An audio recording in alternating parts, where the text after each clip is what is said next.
Yeah, we've spoken with many experts, including Scott Gottlieb this week, who have pointed out that the limitations on what Regeneron and Eli Lilly will be able to do with their antivirals, with their antibody cocktails, it really mean that they're probably going to be limited to some extent, that they'll have to be rationed. And there are a lot of questions about how you hand out the doses that you do have. What are you thinking on that? Because I know you spend a lot of time focusing on these issues.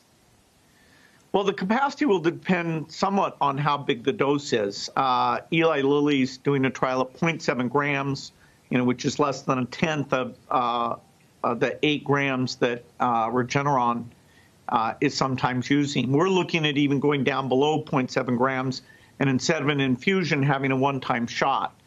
Basically, if you catch somebody early where their oxygen's starting to go down and they've tested positive, you give them the antibodies earlier, and so the virus doesn't ever get to high levels. And in the early data, that looked very promising.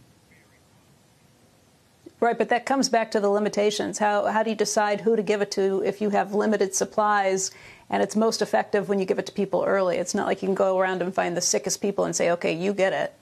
It's right. less effective there. This would be based on who's most likely to get very sick or die. And so you'd have comorbidity and age be a primary criteria, and you'd be, depending on the volume you have available, that's how you'd restrict it, is that the ones at the highest risk would get this early stage treatment.